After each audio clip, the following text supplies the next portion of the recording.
Assalamualaikum warahmatullahi wabarakatuh.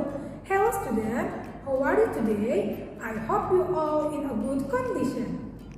Before we start our lesson today, let's reciting and pray together.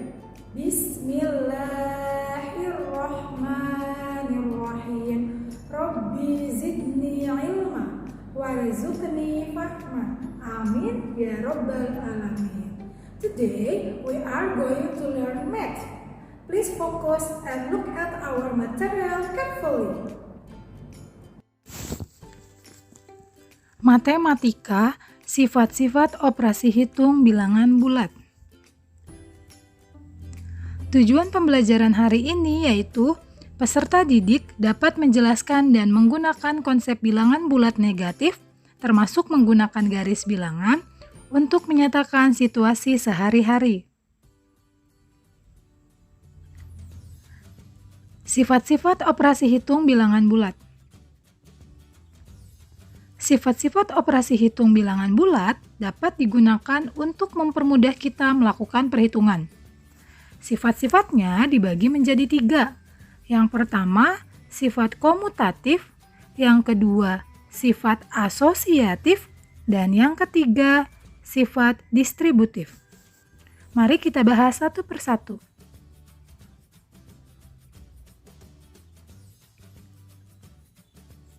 Yang pertama, sifat komutatif. Sifat komutatif artinya yaitu pertukaran. Jadi, sifat komutatif hanya berlaku pada operasi penjumlahan dan perkalian. Nah, yang pertama, sifat komutatif pada penjumlahan. Di sini terdapat 6 ditambah 2 sama dengan 2 ditambah 6. Nah, dari gambar sebelumnya dapat kita tulis 6 ditambah 2 sama dengan 2 ditambah 6. 6 berada di sebelah kiri, kemudian bertukar menjadi berada di sebelah kanan. Kemudian 2 berada di sebelah kanan, bertukar menjadi berada di sebelah kiri. Jadi, sifat komutatif itu adalah pertukaran posisi, tetapi hasilnya sama. 6 ditambah 2 sama dengan 8, 2 ditambah 6 sama dengan 8. Sifat komutatif pada penjumlahan dapat ditulis A ditambah B sama dengan B ditambah A, di mana A dan B adalah bilangan bulat. Contoh, nomor 1, 12 ditambah 15 sama dengan 15 ditambah 12. Di sini kita perhatikan, 12 berada di sebelah kiri, berubah posisi menjadi berada di sebelah kanan. Kemudian 15 yang awalnya berada di sebelah kanan, berubah posisi menjadi di sebelah kiri. Tetapi ketika kita jumlahkan, hasilnya sama, yaitu 27. Contoh kedua, 8 ditambah negatif 7 sama dengan negatif 7 ditambah 8, yaitu 1. Jadi bertukar, posisi antara 8 dan negatif 7 bertukar. Yang ketiga, dua-duanya sama-sama negatif. Negatif 15 ditambah negatif 25 sama dengan negatif 25 ditambah negatif 15. Ketika kita jumlahkan, hasilnya sama-sama, yaitu sama dengan negatif 40.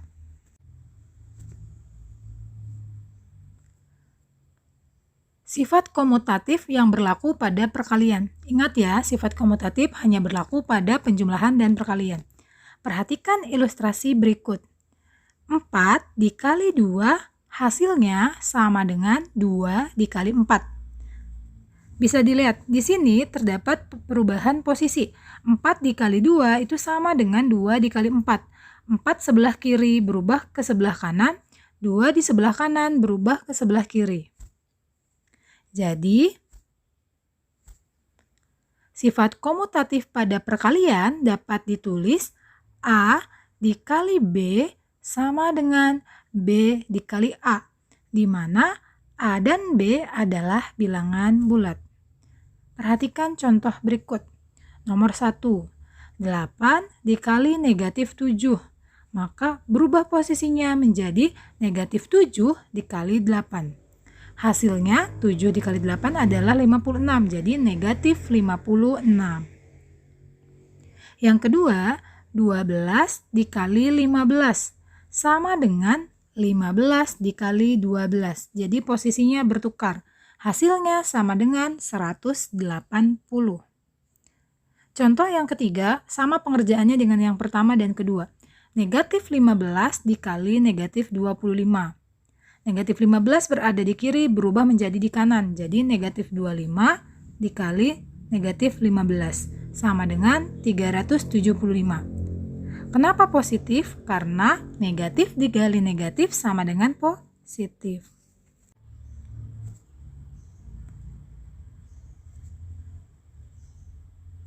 Sifat yang kedua yaitu sifat asosiatif. Sifat asosiatif atau pengelompokan. Biasanya untuk mempermudah bisa juga disebut dengan memindahkan tanda kurung. Nah, untuk sifat asosiatif berlaku untuk penjumlahan dan perkalian. Perhatikan, sifat asosiatif pada penjumlahan dapat ditulis kurung buka A ditambah B kurung tutup ditambah C sama dengan A ditambah kurung buka B ditambah C, di mana A, B, dan C merupakan bilangan bulat. Untuk lebih mudah memahami, perhatikan contoh. Yang di dalam kurung pertama adalah 8 ditambah 7 ditambah 12 sama dengan 8 ditambah 7 ditambah 12. Di sini terdapat pemindahan tanda kurung yang awalnya di 8 dan 7 berpindah menjadi 7 dan 12. Tetapi ketika dijumlahkan hasilnya sama, yaitu 27. Kemudian contoh yang kedua. 7 ditambah negatif 5 ditambah 10 sama dengan 7 ditambah negatif 5 ditambah 10. Perhatikan penulisannya. Di sini, untuk tanda kurung berada di sebelah kiri. 7 ditambah negatif 5. Kemudian berpindah menjadi di sebelah kanan, yaitu negatif 5 ditambah 10. Jadi terdapat pemindahan tanda kurung saja, yaitu pengelompokan. Nah, ketika dijumlahkan, hasilnya yaitu 12.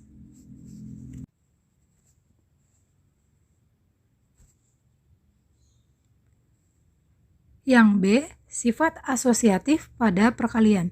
Hampir sama dengan penjumlahan, perbedaannya adalah di tanda operasinya. Sifat asosiatif pada perkalian dapat ditulis A dikali kurung buka B dikali C kurung tutup sama dengan kurung buka A dikali B kurung tutup dikali C. Contoh.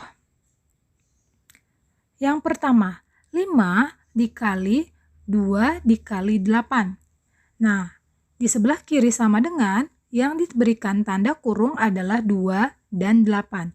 Kemudian sama dengan 5 dikali 2 dikali 8. Yang diberikan tanda kurung yaitu 5 dan 2. Tapi ketika kita operasikan hasilnya sama yaitu 80. Kemudian yang kedua. Negatif 6 dikali 4 dikali 5. Sama dengan negatif 6 dikali 4 dikali 5. Di sini sama. Tanda kurung pertama yaitu berada di negatif 6 dikali 4. Tanda kurung setelah sama dengan berada di 4 dikali 5. Kemudian perlu diingat kembali, biasakan kerjakan yang di dalam kurung terlebih dahulu. Sifat yang terakhir yaitu sifat distribusi atau penyebaran.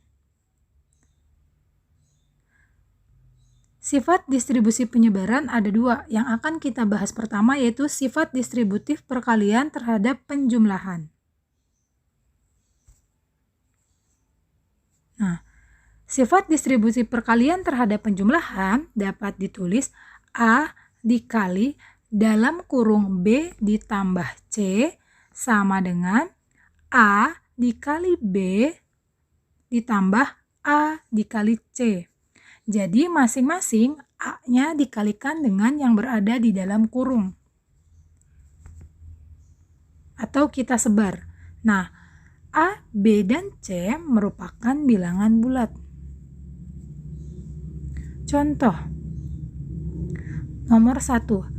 10 dikali dalam kurung 5 ditambah 9. Nah, dari sini kita sebar dengan cara 10 kita kalikan dengan 5, kemudian ditambah 10 kita kalikan kembali dengan 9. Nah, setelah itu baru kita kerjakan satu persatu. 10 dikali 5 sama dengan 50, ditambah 10 dikali 9 sama dengan 90. Jadi, 50 ditambah 90 sama dengan 140. Contoh yang kedua, 25 dikali dalam kurung negatif 4 ditambah negatif 2. Nah, seperti biasa, kita kalikan dengan yang di dalam kurung satu persatu. 25 dikali dengan negatif 4, kemudian kita jumlahkan dengan 25 dikali dengan negatif 2. Kerjakan yang di dalam kurung terlebih dahulu. 25 dikali dengan negatif 4 sama dengan negatif 100, ditambah 25 dikali dengan negatif 2 sama dengan negatif 50. Jadi hasilnya negatif 100 ditambah negatif 50 sama dengan negatif 150. Yang terakhir, sifat distribusi perkalian terhadap pengurangan. Sifat distribusi perkalian terhadap pengurangan dapat ditulis A dikali B dikurang C sama dengan A dikali B dikurang A dikali C, di mana A, B, dan C bilangan bulat. Contoh, nomor 1, 15 dikali dengan negatif 3 dikurang 2 sama dengan 15 kita kalikan dengan negatif 3, kemudian dikurang 15 kita kalikan dengan 2 sama dengan 15 dikali negatif 3 sama dengan negatif 45 dikurang 15 dikali 2 sama dengan 30. Hasilnya adalah negatif 75.